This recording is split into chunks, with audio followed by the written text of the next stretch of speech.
वासुदेवा हे नाथ नारायण वासुदेवा हे नाथ नारायण वासुदेवा। भगवान की जय।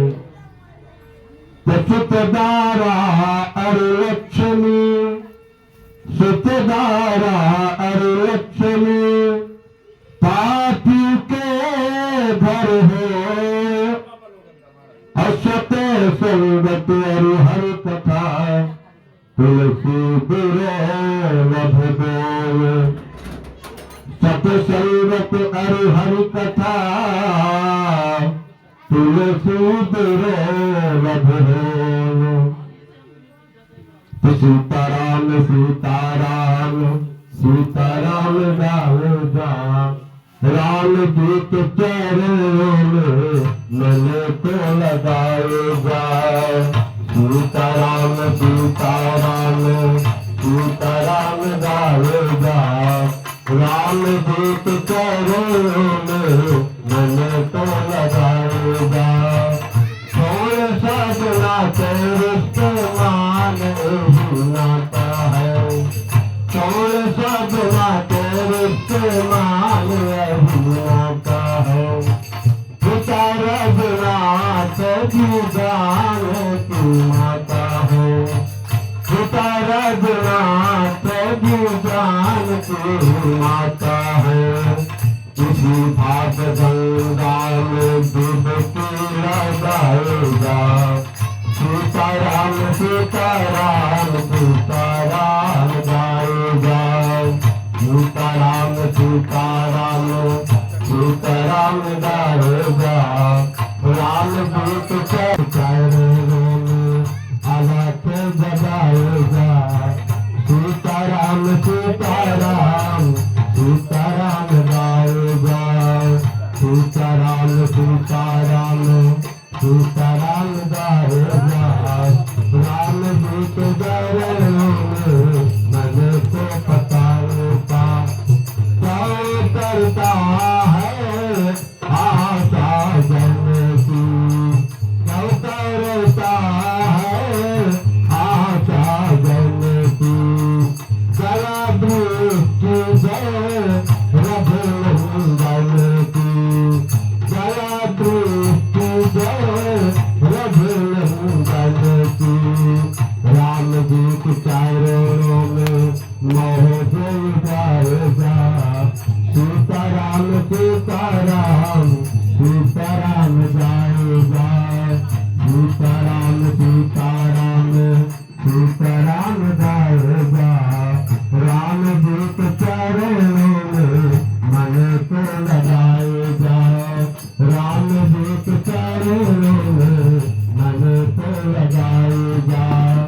राम दूत चरणों में मन को लगाएगा। गुरु सरकार की जय। श्याम रामचंद्र की जय।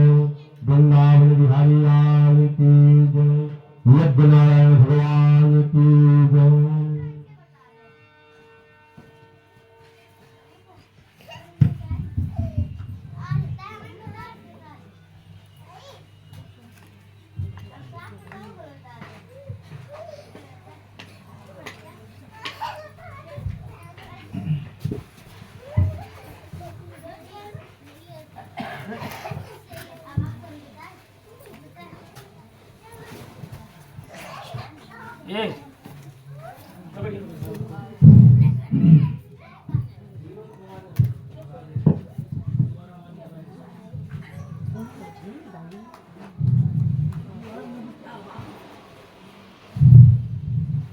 गोपाल कृष्ण भगवान की श्रीमद्भागवत महापुराण की बोलिए वीर बजरंग बली की बोलिए श्याम रामचंद्र भगवान की आदि शक्ति जगत जननी शारदे भवानी मैया। आज मंगलवार है ना, मंगलवार है तो सर्वप्रथम कथा कहने को पहले तनु जान के सुमिरो पवन कुमार बल बुद्धि विद्या देहु मोहि हरहु कलेश विकार लखन श्री रामचंद्र की जय।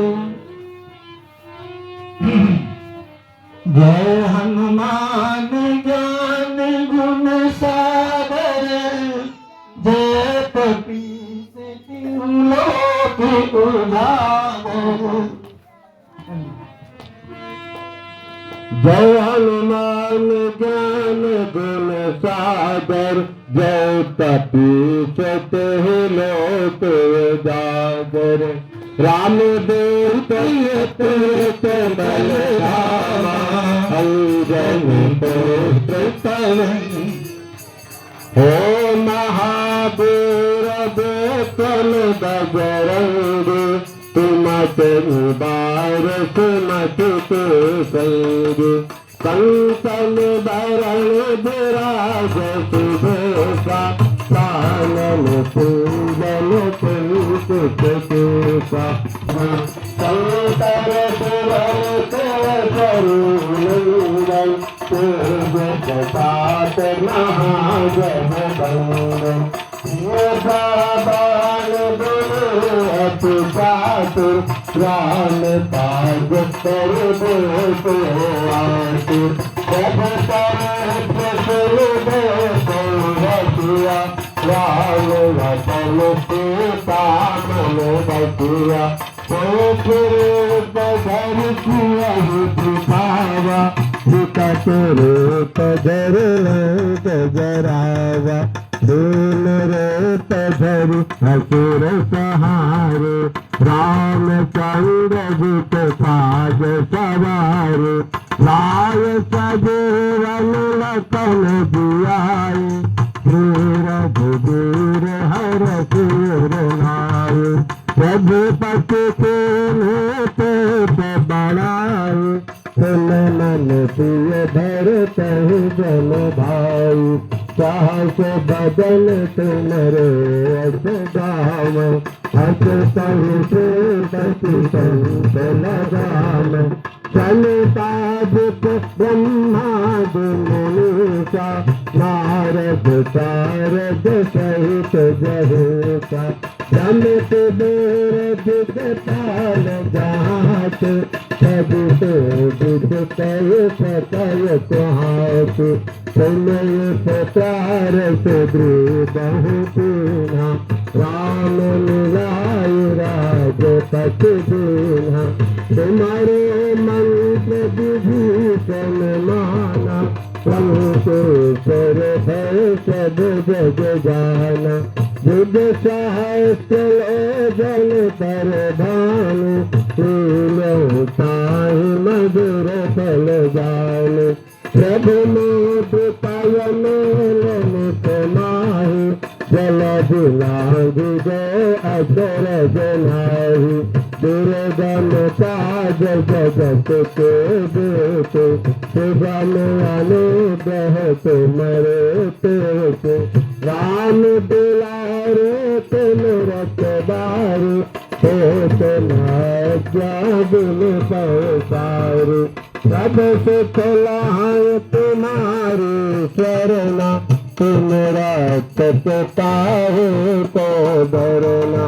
आपन तेज समारो आप तीनों लोक हाथ से पाप। भूत पिशाच निकट नहीं आवे महावीर जब नाम सुनावे। नाश रोग हरे सब पीरा जो सुमिरत हनुमत बलबीरा। संकट से हनुमान छुड़ावे मन तन वचन ध्यान बोलावे। सब पर राम तपस्वी राजा तिनके काज सकल तुम साजा। और मनोरथ जो कोई लावे कोई अमित जीवन फल पावे। तारे विद परताप तुम्हारा है पर जगत उजियारा। साधु संत के तुम रखबार, असुर मुकंदन राम दुलारी। हास सिद्ध नवन दिखे दाता, हस बर दीन जानकी माता। राम रसायन तुम्हारे पासा, सदा रहो रघुपति के दासा। तुम्हारे भजन राम को भाम, जन्म जन्म के दुख विश्राम। अंत काल रघुबर पुर जाई, जहाँ जन्म हरि बस कहाई। और देवता चित न धरई, हनुमत से सर्व सुख करई। संकट कटन तो सब पीरा, जो सुमिरै हनुमत बलबीरा। जय जय जय हनुमान गोसाई, कृपा करहु गुरुदेव तुलाई। जो सत बार पाठ करके, कही बंद महासुख होई। जो यह पढ़ हनुमान चालीसा, होई सिद्धि साथी गौरीसा। तुलसीदास सदा हरि तेरा, जय नाथ हृदय महादेरा। जय नाथ हृदय महादेरा, जय नाथ हृदय महादेरा। पवन तनय संकट हरन, मंगल मूरति रूप। राम लखन सीता सहित, हृदय बसौ सुरभूप। बोलिए हनुमान जी महाराज की जय। श्रीमद् भागवत महापुराण की जय। व्यास जी भगवान की जय। जन्मादेयस्य तो अन्वयातिर्तस्य चार्थे सुविज्ञास्वराट्, तेने ब्रह्म हृदयादि कवये, मुह्यन्ति यत् सूर्याः। तेजो वारिमृदां यत्र सर्वो मृषा, धाम्ना स्वेन सदा निरस्तकुहकम्। सत्यं परं धीमहि, सत्यं परं धीमहि। आनंद कंद, अरुणा करुणालय, परब्रह्म परमात्मा, पीतांबरधारी, योग योगेश्वर, द्वारिकाधीश भगवान श्री कृष्ण की बांगमयी मूर्ति। साप्ताहिक दिवसीय श्रीमद् भागवत महापुराण कथा। आज साप्ताहिक दिवसीय कथा के दूसरे दिन अपराह्न समय, जैसा कि अभी आपके सामने स्वामी जी के श्रीमुख से धुंधकारी जैसा महाप्रेत, धुंधकारी जैसा महाप्रेत भागवत जी की कथा को सुनकर के मुक्त हो। ये कथा गुरु जी के श्रीमुख से आप सबने सुना। इसके बाद भागवत जी के सुनने का नियम है कि भागवत जी को सुनने का नियम क्या है। तो नियम क्या है? सबसे पहले सूत जी महाराज जी से सनकादिकों ने सूत जी परमहंस से प्रश्न किया। क्या प्रश्न किया कि महाराज जी मान लीजिए हमें कथा श्रवण करना है, साप्ताहिक दिवसीय भागवत जी की कथा सुनना है, तो सबसे पहले आदमी क्या पूछता है मालूम है? खर्चा कितना लगेगा। महाराज जी अगर कथा सुनना है तो कितने तक में आप सुना सकते हैं, कितना खर्च आएगा? सबसे पहले यही आदमी प्रश्न करता है। ठीक यही प्रश्न सनकादिकों ने सूत जी परमहंस से प्रश्न किया कि महाराज जी अगर हमें भागवत जी की कथा श्रवण करना है तो लगभग कितना खर्च आ जाएगा? तो सूत जी ने क्या कहा? विवाहे यह दृषि वित्तम तादृशी परिकल्पये। जितना हम अपनी बच्ची के शादी में खर्च करते हैं, जितना खर्चा कन्या के विवाह में लगता है ना, लगभग उतना ही परिकल्पयेत, उतनी कल्पना कर लेना चाहिए कि लगभग उतना ही खर्च आएगा भागवत जी की कथा सुनने में। जितना विवाह में लगता है। अच्छा महाराज ये बताइए कौन से महीने में कथा सुनना चाहिए, किस तिथि को सुनना चाहिए और किस दिन से सुनना चाहिए। अगला प्रश्न तो कहते हैं सूत जी ने कहा दिना नाम नियमो नास्ति सर्वदा श्रवणम मतम। दिना नाम नियमो नास्ति, भागवत जी की कथा सुनने में दिन और मुहूर्त की आवश्यकता नहीं है। भागवत जी बस नहीं, 18 पुराणों में कोई भी पुराण हो, दिना नाम नियमो नास्ति, दिन और मुहूर्त की आवश्यकता नहीं है। जिस दिन मन में इच्छा हो जाए, यही बात सत्यनारायण भगवान के कथा में भी लिखी है पहले अध्याय में, यस्मिन तस्मिन दिने मर्त्यो भक्ति श्रद्धा समन्विता। जिस दिन मन में इच्छा हो जाए उसी दिन भगवान की कथा सुन लेना।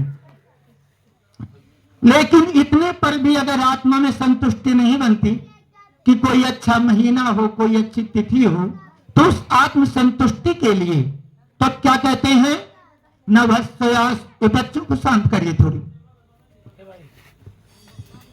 नभस्य आसुनिर्योजोचा मार्ग शीर्षे सुचिर नभः एते मासा कथा आरंभे श्रोत्राणाम मोक्ष सूचकः। नभस्य आसुनिर्योजोचा, सबसे पहले कहते हैं कार्तिक। कार्तिक के महीने में शीते पक्षे, शीत पक्ष माने शुक्ल पक्ष में, उजेली पक्ष में अमावस्या होगी। इसके पश्चात नवस्य आश्विन, आश्विनी माने होता है कुमार, कुमार के महीने में, और मार्ग शीर्षे, मार्ग शीर्ष माने अगहन। अगहन का महीना भगवान कृष्ण ने गीता में कहा है 10वें अध्याय में अर्जुन से कि मासा नाम मार्ग शीर्षो अस्मि, महीनों में अगहन का महीना मैं ही हूं। तो अगहन का महीना होना चाहिए, फिर माघ और बैसाख। लेकिन ब्रह्म वैवर्तक पुराण में श्रावण महीने को भी परम पुनीत माना गया है। श्रावण महीने में भी भागवत जी की कथा मोक्षदायी होती है। इन मास महीनों में अगर भगवान जी की कथा हो तो अत्यंत मोक्ष सूचक, किसको? श्रोत्राणाम, श्रोताओं को मोक्ष की सूचक होती है। अच्छा महाराज जी तिथि कौन सी होनी चाहिए? तिथियों में प्रतिपदा से लेकर के पूर्णिमा तक कोई भी तिथि हो, एक तिथि वर्जित मानी गई है विष्णु पुराण के अनुसार और भागवत जी के अनुसार। वो कौन सी तिथि है? द्वादशी। किसी भी पुराण की बैठकी द्वादशी को नहीं करना चाहिए। द्वादशी के दिन किसी भी पुराण की बैठकी नहीं करना चाहिए। क्यों नहीं करना चाहिए? क्योंकि द्वादशी के दिन बलराम जी को ब्रह्म हत्या लग गई। बलराम जी ने सूत जी का वध कर दिया था द्वादशी के दिन, इसलिए द्वादशी तिथि वर्जित मानी गई। किसी भी पुराण में, कोई भी पुराण हो। अच्छा महाराज जी अब ये बताइए, ये तो आप सब कुछ आपने बताया, लेकिन ये बताइए कि अगर 7 दिनों तक हमें कथा श्रवण करना है, सप्ताह यज्ञ कथा श्रवण करना है, तो उसमें भोजन की व्यवस्था क्या होना चाहिए? कैसे कथा सुने? तो ऐसे तो बतलाया गया है, सूत जी ने कहा था कि महाराज अगर हो सके तो 7 दिनों तक निराहार रह के कथा श्रवण करें। पहला नियम निराहार। सनकादिकों ने कहा महाराज जी बड़े मुश्किल की बात है, अगर कोई निराहार नहीं रह सकता तो क्या वो भागवत जी की कथा नहीं सुन सकता? तो कहते हैं कि अगर निराहार नहीं रह सकता तो एक टाइम फल फूल प्रसाद ग्रहण करके दूध वगैरह लेकर के और 7 दिनों तक भगवान की कथा श्रवण करे। वो भी एक ही बार करे, चाहे दिन में कर ले चाहे शाम को करे। तो फिर सनकादिकों ने कहा नहीं महाराज जी, अगर फल फूल और दुग्ध में आत्मा संतुष्ट नहीं होती तो क्या करें? तब कहते हैं कि एक टाइम सात्विकी आहार कर ले, भोजन कर ले। सात्विकी भोजन, शुद्ध शाकाहारी, रोटी सब्जी चावल दाल जो इच्छा हो, फिर साथ पानी। अच्छा महाराज जी, अगर एक बार में आत्मा संतुष्ट नहीं है तो क्या करें? तो कहते हैं कि भोजनम तू बरम मन्ने कथा विघ्न करो यदि। ये लिखा है, भोजनम तू बरम मन्ने कथा विघ्न करो यदि। अगर भोजन के कारण कथा में बाधा उत्पन्न हो रही है तो भोजन वर्जित नहीं है। दोनों टाइम भोजन करो, तीनों टाइम करो, 4 रोटी सवेरे भी पाके बैठ। लिखा भागवत जी में, भोजनम तू बरम मन्ने कथा विघ्न करो यदि, है ना ये। अच्छा हाँ, इतना जरूर कहते हैं, सूत जी ने कहा कि तामसी वस्तुओं का सेवन 7 दिनों तक ना करें। जैसे क्या? दुदलम मधु तैलम चा गरिष्ठन्नम तथैव चा। गरिष्ठ अनाज न खाएं जो शरीर को नुकसानदायक हो, बार बार दीर्घ संका और लघु संका जाना पड़े, ऐसा भोजन न करें। मधु तैलम, मधु माने होता, देखिए शब्दा नाम अनेक अर्थ है, एक शब्द के अनेक अर्थ होते हैं। मधु माने मीठा भी होता है और मधु माने कड़वा भी होता है। मधु माने कड़वा भी होता है और मधु माने मीठा भी होता है। तो यहां क्या है? मधु तैलम, मधु माने यहां कड़वे से मत अर्थ है। कड़वा तेल का भोजन ना करें, जैसे राई के तेल से सब्जी ना बनाए। 7 दिनों तक राई सरसों का जो तेल होता है उसकी सब्जी नहीं बनाना चाहिए। दुदलम, 2 दल वाले जैसे सेमी, भाटा और मसूर की दाल, इनका प्रयोग न करें जी। अरहर की करें, अरहर की दाल खाएं। और क्या कहते हैं आगे? मूलकम कलंजनम पलांसु ग्रंजनम हिंगुम, इतनी चीजों का भी भोजन ना करें। मूलकम माने मूली, ग्रंजनम माने गाजर। हमने देखा है कि एक एकादशी व्रत में गाजर ही तो भोग लगा। तो मूलकम ग्रंजनम, ग्रंजन माने गाजर, मूली गाजर, लहसुन प्याज, हींग और कूसमांड माने कुम्हड़ा की सब्जी, इसको भी पाते हैं बड़े प्रेम से। तो इन चीजों का सर्वथा कथा व्रती, जो कथा का व्रत लिया है, संकल्प लिया है, उनको इन चीजों से दूर रहना चाहिए। सात्विकी प्रसाद पाना चाहिए। इसके पश्चात 7 दिनों तक चित्त को एकाग्र करके घर गृहस्थी से, सबसे माया से विरक्त होकर के केवल देवकी नंदन श्री कृष्ण जी का स्मरण करते हुए भागवत जी की कथा श्रवण करें।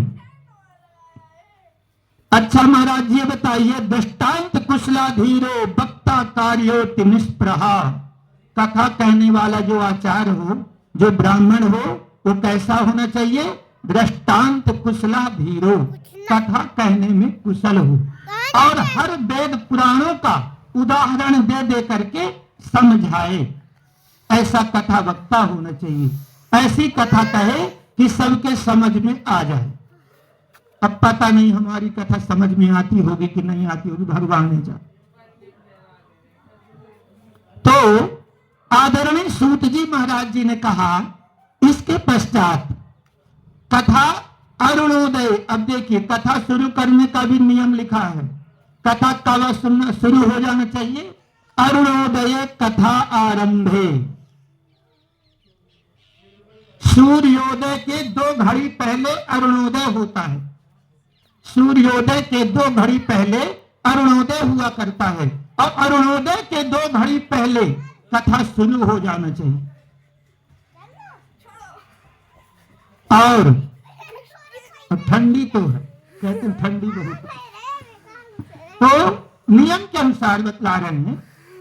तो श्रोत्राणाम मोक्ष सूच कहा, अगर इस नियम से कथा श्रवण करें तो निश्चित ही मुक्ति प्राप्त होती है। अब इस भागवत जी में 7वें दिन जब कथा समाप्त हो जाए तो लिखा है कि दशमस पाठात, 10वें स्कंद के प्रत्येक श्लोकों से, 10वें स्कंद में कितने अध्याय हैं? 90 अध्याय हैं इसमें, 10वें स्कंद में। तो 90 अध्यायों के श्लोकों को बोल करके हवन होना चाहिए। तो संपादिकों के रोमांच खड़े हो गए, बोले नहीं महाराज, कोई सरल उपाय बताइए। 90 अध्यायों का अगर हवन होगा तो 2 दिन तो केवल हवन में बस में लगेगा, 2 दिन केवल हवन में लगेगा।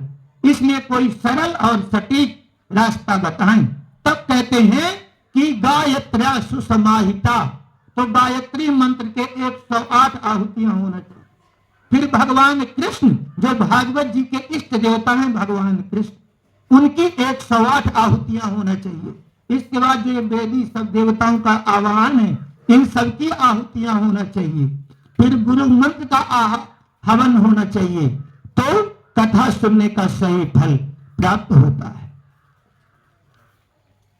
इसके पश्चात अगर गृहस्थ आश्रम में है, अगर गृहस्थ आश्रम वाला कथा श्रवण करे तो उसको 8वें दिन विष्णु सहस्त्र नाम का पाठ श्रवण करना चाहिए।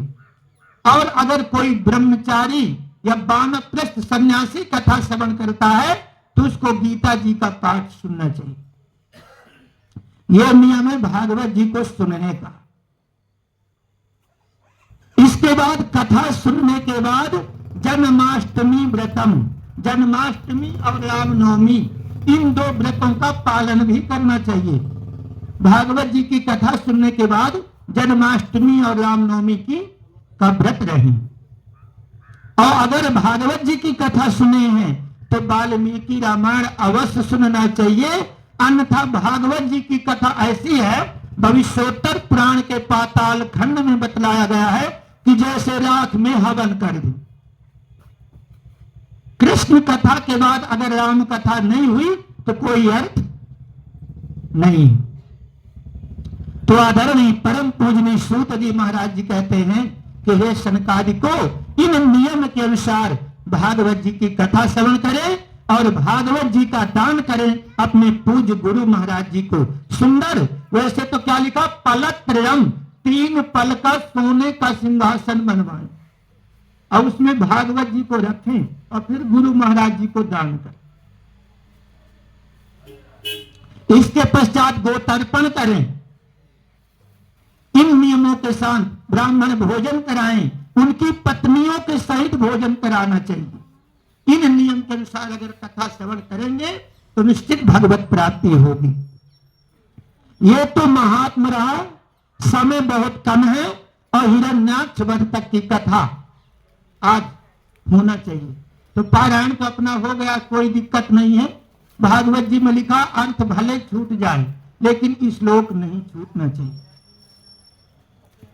तो आदरणीय सूत जी महाराज जी कहते हैं कि जन्माद्यो यस्य तो अन्वयादिर्थ सुचार्थे सुविज्ञा स्वराट तेने ब्रह्म हृदय आदि कमे मोहंती यति सूर्यः। देखिए हर पुराण, थोड़ा शांति बनाएंगे माता जी। तो विष्णु पुराण में जब विष्णु पुराण की कथा हुई तो सूत जी महाराज जी ने विष्णु भगवान का मंगलाचरण किया। शिव पुराण में शंकर भगवान की स्तुति की गई, नारद पुराण में नारद जी की, नरसिंह पुराण में नरसिंह भगवान की, माने जो जिसकी पुराण है पहले उसकी स्तुति की गई, मंगलाचरण किया गया। लेकिन भागवत जी के देवता कौन है? कृष्ण भगवान। तो इस भागवत जी में कृष्ण भगवान की स्तुति नहीं की गई। पहले मंगलाचरण में सूत जैसा परमहंस ने भगवान कृष्ण की मंगलाचरण में स्तुति नहीं किया। और लगता है आरती करो ना गुरु। हाँ, 6 साढ़े 6 तक चलने दो। बोलिए कृष्ण भगवान की जय। तो सूत जी महाराज जी कहते हैं कि हे सनकादिको, इसके पश्चात क्या करना चाहिए? तो भगवान कृष्ण की स्तुति ना करके किसकी स्तुति की गई इस भागवत जी में? सत्यम परम धीमहि, सत्य की स्तुति की गई है। सत्य कौन है? नारायण भगवान है। और सत्य की बहुत बड़ी विवेचना है। आदरणीय सूत जी महाराज जी कहते हैं, देखिए अब शांति पूर्वक कथा श्रवण करें तो समझ में आएगा कि सबसे पहले यहाँ न शंकर भगवान की स्तुति किया, ना गणेश जी की, न माता आदि शक्ति की, न भगवान राम की, न भगवान विष्णु की, और न श्री कृष्ण की, न हनुमान जी महाराज जी। किसी का मंगलाचरण नहीं हुआ भागवत जी में। किसका हुआ? सत्यम परम धीमहि, सत्य की स्तुति किया है सुखदेव परमहंस जी ने। तो कैसे? देखिए भविष्योत्तर पुराण के 34वें अध्याय में प्रसंग आता है। क्या कथा आती है? उत्तर दिशा की ओर, हिमालय पर्वत से उत्तर दिशा की ओर एक विदर्भपुर नाम का नगर है। विदर्भपुर नाम का नगर, उसमें श्वेतांशु नाम के राजा राज्य करते थे। श्वेतांशु नाम के राजा बड़े धर्मानुयायी थे, बड़े सत्यवादी थे, जिनकी सत्य की चर्चा तीनों लोकों में फैली हुई थी। और उनके नगर में एक हफ्ते में एक दिन बाजार लगा करती थी। बड़े ध्यान से सुनिए इस कथा को कि क्यों सूत जी ने और सुखदेव परमहंस जी ने सत्य का मंगलाचरण किया। तो राजा श्वेतांशु की घोषणा थी, उनकी इच्छा थी कि मेरे नगर में, मेरे राज्य में जो बाजार लगती है ना, तो जितने व्यापारी अपना सामान बेचने आते हैं, अगर किसी का सामान किसी दिन नहीं बिकेगा तो उसको मैं उचित कीमत दे करके खरीद लूंगा, मेरे यहां से कोई विमुख होकर न लौटे। ये उनकी सत्य प्रतिज्ञा थी। राजा हरिश्चंद्र जी का नाम सबने सुना होगा। राजा हरिश्चंद्र जी की भांति ही वो भी सत्य प्रतिज्ञ थे। एक दिन उनके सत्यता की परीक्षा के लिए नारायण भगवान आदि पुरुष श्री कृष्ण एक फकीर बाबा का वेश धारण किया और एक पेटी में दुनिया भर का कचरा भर के बाजार में बैठ गए। एक पेटी कचरा भर के रख लिया, और जब रख लिया तो कहते, अब जो कोई आता पूछते बाबा क्या रखे हैं, तो पेटी खोल के कचरा दिखा देते। तो सब लोग उल्टी सीधी बातें करते, उनको कहते बताओ इतने सयाने आदमी ये बाजार में कचरा बेचने आए, इनके तो कचरा कौन खरीदे। इस तरह से संध्या होने लगी। अब सही बात है, कचरा कौन खरीदे। अब वो फकीर महाराज माने कृष्ण चिंतित हुए, लीला दिखाते हुए कि आज मैं अपने परिवार का पालन कैसे करूंगा जब मेरा आज धंधा ही नहीं हुआ, मेरी बिक्री ही नहीं हुई। सभी व्यापारियों का सामान बिक गया था, केवल वही फकीर भगवान बैठे हुए थे। तब राजा श्वेतांशु ने अंत समय में एक अपने 2 सिपाहियों को भेजा और बोले कि भैया आप जा करके देखो बाजार में कोई ऐसा तो नहीं है जिसका सामान न बिका हो, पता लगा के हमें बताना। तो सिपाही दोनों गए, घोड़े में बैठकर बाजार पहुंचे। बाजार में वही फकीर महाराज जी बैठे हुए। उनसे पूछा महाराज जी क्या बात है, आप क्यों नहीं गए? बोले भैया क्या करूं, मैंने तो ऐसा सुना है कि राजा श्वेतांशु हरिश्चंद्र जी की भांति सत्य प्रतिज्ञ हैं, सत्यवादी हैं, और उनके राज्य में मेरा सामान नहीं बिका। तो बोले अच्छा ये बताइए कि इसमें रखे क्या है। तो तुरंत उन्होंने पेटी खोला और दिखा दिया। तो पेटी में क्या रखा था? कचरा भरा हुआ। उनके भी शरीर में पसीना आ गया, सिपाहियों के। बोले महाराज जी इसको कौन खरीदेगा? बोले भैया अब ना खरीदेगा तो अब लौट जाएंगे, क्या करें। बोले कि हम अपने राजा से सलाह ले आए, फिर आप चले जाएंगे। तब दोनों सिपाही गए, राजा श्वेतांशु को पूरा वृत्तांत बतलाया। राजा श्वेतांशु वहां आए और उनसे पूछे कि महाराज जी बताइए इसमें क्या है। तो उन्होंने उनको भी पेटी खोल के कचड़ा दिखाया। बोले अच्छा ये बताइए कि इसकी कीमत कितनी लेंगे आप? एक पेटी कचड़े की कीमत क्या लेंगे? तो फकीर भगवान ने कहा एक पेटी कचड़े की कीमत है 1000 सोने की मोहरें। 1000 सोने की मोहरें लूंगा महाराज। राजा ने कहा ठीक। तुरंत अपने सिपाहियों को बोले कि जाओ मेरी पत्नी से कहना कि राजा ने 1000 सोने की मोहरें मंगवाया। दोनों सिपाही फिर से गए घर और राजा की पत्नी से कहा कि महारानी जी राजा साहब ने 1000 सोने की मोहरें मंगाया है। रानी ने तुरंत राज भंडार से निकाल के दिया और आकर के राजा ने एक एक करके और गिनती करके उनके हाथों में दिया और एक पेटी कचड़ा घर में ले आए। अब ला के कहां रखते हैं उस कचड़े को मालूम है? पूजन वाले कक्ष में, पूजा वाले कमरे में रखते हैं जहां शालिग्राम भगवान की, ठाकुर जी की, कन्हैया जी की, सीतापति रघुनाथ जी की पूजा किया करते थे। उन्हीं के बगल में रख दिया उस पेटी को। और जैसे भगवान की पूजा करते थे वैसे उस कचड़े की भी रोज पूजा करते। एक दिन की बात, अथ काले उपावृत्ते देव की सर्वदेवता। समय टलता गया।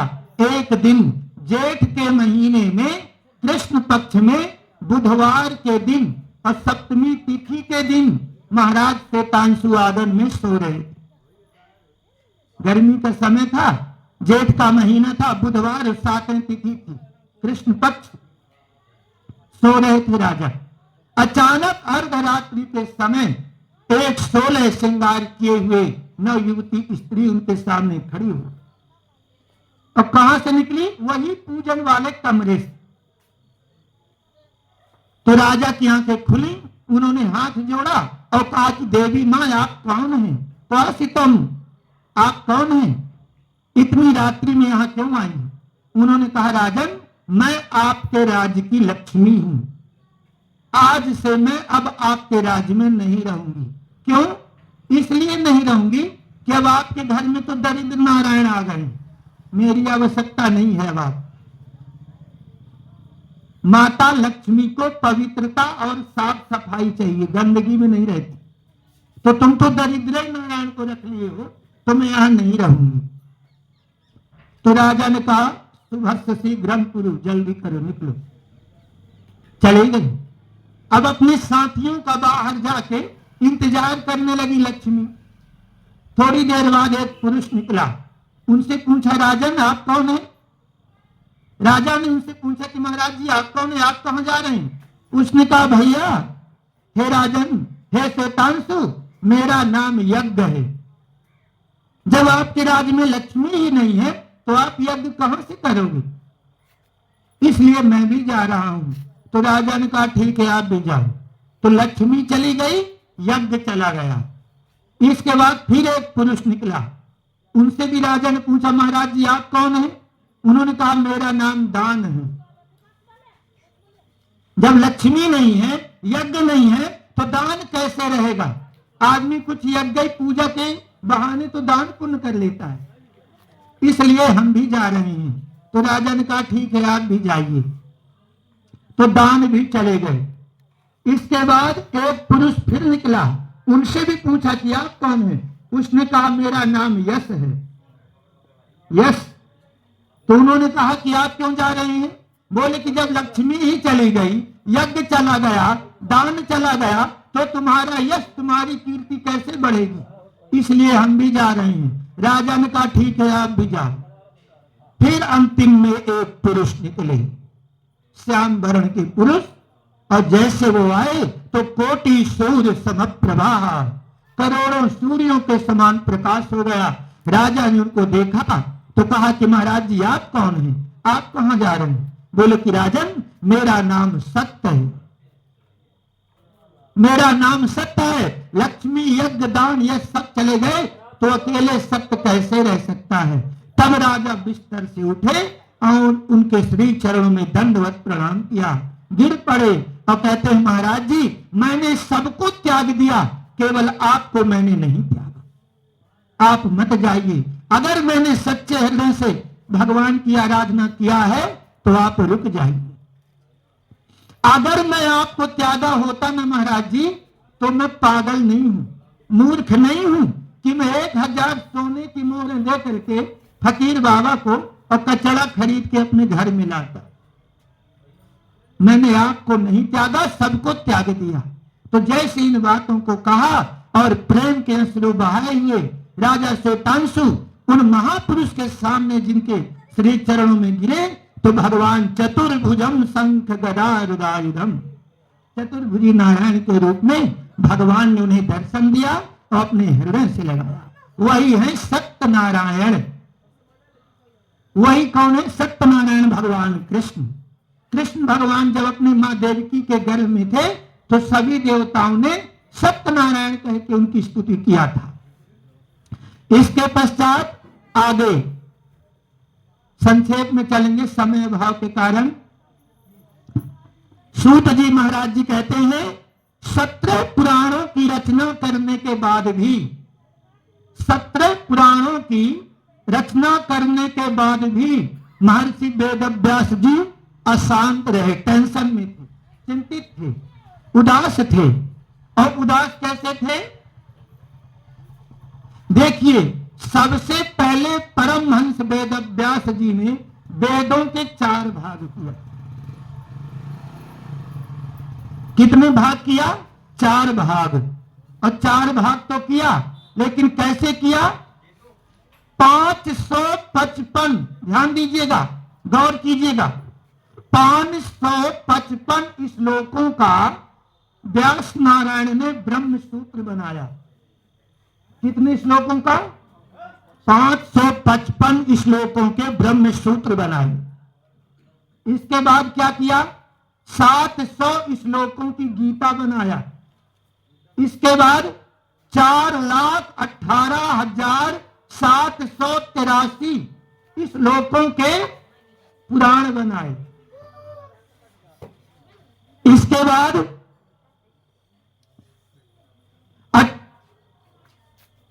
बाद 11,997 श्लोकों के उपनिषद बनाए। इसके बाद भी परितापोगते व्यासो मुहिते अज्ञान सागरे, इतने पर भी व्यास नारायण अंधकार रूपी संसार में भटकते रहे, अशांत रहे, परितापे, विह्वल रहे, व्यथित रहे। क्यों? इतना सब कुछ बनाने के बाद भी व्यास जी की आत्मा संतुष्टि नहीं हुई। क्यों?